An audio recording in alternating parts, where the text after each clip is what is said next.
এই যে রাশি রাশি অসংখ্য নিয়ামত, যেমন হরেক রকমের গাছ, হরেক রকম মাছ, হরেক রকম পাখি। আপনারা শুনতে পাচ্ছেন পাখির ডাক, আমার মাথার উপরে কোকিল ডাকছে। হুম। তো এখানে কি কি গাছ আছে আমি বলি। এখানে আছে আপনার আহ, এটা আছে আপনার রেন্টি সে গাছ, এটা মেহগনি গাছ, তারপরে জাম গাছ, তারপরে আম গাছ, তারপরে আকন গাছ, এরপরে রয়্যাল গাছ, আমলকি গাছ, পেয়ারা গাছ, আম গাছ, জাম গাছ, আবার রেন্টি গাছ। এরপরে আছে এই যে সাদা, এটা আছে আপনার অর্জুন গাছ। এই অর্জুন গাছের ছাল খেলে আপনার হৃদরোগ ভালো হয়, অর্জুন গাছ। তারপরে শিশু গাছ, আকাশমণি গাছ, ইত্যাদি ইত্যাদি ইত্যাদি, তাই না? তারপরে আছে ফুলের গাছ, সবই আছে। তারপরে আছে দুগলা গাছ, তাই না? এর কোনো কিছু অনর্থক সৃষ্টি করেন নাই সৃষ্টিকর্তা। এখানে আছে দেখেন তাল গাছ বা অন্য বিশেষ ধরনের তাল গাছ আর কি। তো এগুলোই যে হরেক রকম সৃষ্টি, এগুলো মূলত সেই সৃষ্টিকর্তার বড়ত্ব, মহত্ব, বীরত্বই প্রকাশ করে। হুম। হ্যাঁ, এখানে যদি মাত্র একটা দুইটা গাছ থাকতো তাহলে বুঝতাম যে আল্লাহ পাকের সক্ষমতা কম, অর্থাৎ শক্তি কম। কিন্তু না, দেখেন এই গাছের উপরে আবার গাছ বেঁচে আছে। দেখেন এই গাছের উপর গাছ বেঁচে আছে, যেমন আমরা মাটির উপর বেঁচে থাকি, ঠিক আছে? আর এখানে একটা চক্র, একটা মানে একটা সাইকেল কিন্তু আছে। উপরে যে সবুজ গাছগুলো দেখা যাচ্ছে, ওই সবুজ গাছের যে সারাংশ, যে নির্যাসটা যা দিয়ে সে বেঁচে আছে, তা মূলত এই মাটি থেকে নিচ্ছে, দেখেন। আবার ওই সবুজ গাছটাই আবার মাটিতে পরিণত হচ্ছে। এই যেগুলো, এই দেখেন, এই যে এগুলো আবার পচে গেলে মাটিতে পরিণত হয়ে যাবে। হুম। এটা আবার সার হবে। আবার এটা দিয়ে এই যে এটা, এই যে ভালো করে খেয়াল রাখেন, যে এই যে কাঠটা না, এই কাঠটা পচে মাটি হয়ে যাবে। পরে আবার এই কাঠের মধ্যে যে নির্যাস আছে, যে সারাংশ আছে, সেই সারাংশ দিয়ে আবার এভাবে নতুন করে আবার বৃক্ষ তৈরি হবে। হয়তো আমরা সেদিন থাকবো না। এই গাছটার বয়স কত, মনে করেন যে 30, 40, 50 বছর আমার বয়সের সমান, তাই না? আমি হয়তো মরে যাব, কিন্তু এই গাছ থেকে যাবে বা এর বংশধর আবার থেকে যাবে। আর সৃষ্টির পদ্ধতি তো দেখতে পাচ্ছেন যে হ্যাঁ, সৃষ্টি হচ্ছে, ধ্বংস হচ্ছে, সৃষ্টি হচ্ছে, ধ্বংস হচ্ছে, কোনো কিছু বিলীন হয়ে যাবে না। শক্তির নিত্যতা অনুযায়ী কোনো কিছুই বিলীন হয়ে যায় না, শুধু আছে পরিবর্তন। ক্ষয় লয় বলে কিছু নাই। হুম।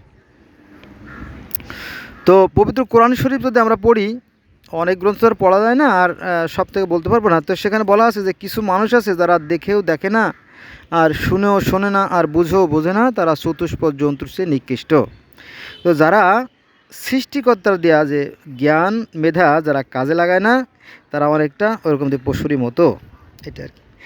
এই যে যে ঘাসগুলো জন্ম নিয়েছে, এগুলো কিন্তু অনর্থক না, এর প্রত্যেকটার ভিতরে রহস্য লুকানো আছে। আর তা হচ্ছে যে এই যে যে ঘাস, এই ঘাসে যে এক প্রকার দানা হচ্ছে, ছোট্ট ছোট্ট ক্ষুদ্র ক্ষুদ্র দানা হচ্ছে। এই দানাগুলো আবার আপনার বিভিন্ন প্রাণীরা খেয়ে বেঁচে আছে। এই দেখেন, এই যে এই যে এই দেখেন, এই যে একটু আলোতে নেই। হুম। ঘাস একদিক থেকে বাচ্চা দিচ্ছে, আর এক দিকটা কিছু মারা যাচ্ছে, আবার নতুন ঘাসের জন্ম হচ্ছে। এই দেখেন, দেখেন, এই দেখেন, সৃষ্টির পরই ধ্বংস, আর ধ্বংসের পরই সৃষ্টি। এভাবেই সৃষ্টিকর্তাও থাকবেন অনন্ত কোটিকাল, আমরাও থাকবো অনন্ত কোটিকাল। তবে কর্মফল 100% সত্যি। আমি যদি ভালো কর্ম করি তাহলে আমি বেঁচে থাকবো সেই ভালো কোনো পরিবেশে, আর যদি মন্দ কাজ করি তাহলে আমার পরিণত হবে মন্দ। এটাই সৃষ্টিকর্তার বিধান। আর এই বিধানটা শুধুমাত্র বাংলাদেশ, ভারত, পাকিস্তানের জন্য না, এটা গোটা পৃথিবীর জন্য সমান প্রযোজ্য। হ্যাঁ, এটা হলো বিষয়। তা আসুন, এই মানব জনমটা বড়ই সার্থক জনম, অনেক সুন্দর জনম। মানব জনম বারবার হবে না। আমরা আমাদের জীবনকে সঠিকভাবে পরিচালিত করি। হুম। সৃষ্টিকর্তাকে আপনি কখনোই খুঁজে পাবেন না, তিনি এই সৃষ্টির ভিতরেই লীন হয়ে আছেন। হুম। অর্থাৎ সৃষ্টিকর্তা আমার ভিতরে আছেন, আর আমি সৃষ্টিকর্তার ভিতরে আছি। বাকিটা আমি বলবো না, কারণ বেশি ব্যাখ্যা দিতে গেলে আবার মাথা মোটা কিছু লোকজন আছে, তো ওরা আবার পেঁচায়। হুম। এই জন্য আমি ওই বিষয়গুলো বলবো না। হ্যাঁ। আপনি সৃষ্টিকর্তাকে দেখতে পাবেন। হ্যাঁ, আপনি সৃষ্টিকর্তাকে দেখতে পারবেন যদি আপনি সেইভাবে কর্ম করেন। সৃষ্টিকর্তা আপনার সাথে এসে দেখা দেবে। যেমন দেখা দিছিল নবী মুহাম্মদ সাল্লাল্লাহু আলাইহি সাল্লামকে হীরা গুহায় আল্লাহ পাক এর যে ফেরেশতার মাধ্যমে দেখা দিয়েছিল, এবং আল্লাহর সাথে তো মিরাজে তার সাথে দেখা হয়েছিল আর কি। মিরাজে গিয়ে আল্লাহর সাথে নবী মুহাম্মদ সাল্লাল্লাহু আলাইহি দেখা যেমন হয়েছে, ঠিক সনাতন ধর্মেও সেই নারদ মুনি মন্দাকিনী নদীর তটে বসে ধ্যান সাধনা করার সময় সেই সৃষ্টিকর্তার সাথে তার দেখা হয়েছিল। তারপরে রামের পিতা দশরথ একবার অগ্নিতে অগ্নিতে যজ্ঞ করছিল, অর্থাৎ অগ্নি নিয়ে প্রার্থনা করতেছিল, ঠিক তখন সৃষ্টিকর্তা তার সাথে দেখা দেয়। তারপরে সৃষ্টিকর্তা আবার ওই যে কৃষ্ণের যে বিপরীত শক্তি অর্জুন শ্রীকৃষ্ণের বিপরীত শক্তি তো কংসের সাথেও তিনি কথা বলছেন। কংসর সাথে সৃষ্টিকর্তা কীভাবে কথা বললেন? অদৃশ্য থেকে কথা বললেন, যে এইভাবে বলেন যে হে কংস, তোমাকে বদিবে যে গোকুলে বাড়ি শেষে। হ্যাঁ, সে সময় সৃষ্টিকর্তা কংসকে দেখেছিলেন, কিন্তু কংস সৃষ্টিকর্তাকে দেখতে পারে নাই, তবে তার কথা শুনেছিলেন। ঠিক আছে, এভাবে আরও বহু ধর্মে যদি আমরা যাই, সেখানেও এই সৃষ্টিকর্তার সাথে মানুষের দেখা সাক্ষাতের কথা বলা আছে। যেমন গিলগামেশের মহাকাব্যে, সেখানে সেই যে ওটা কী বলে,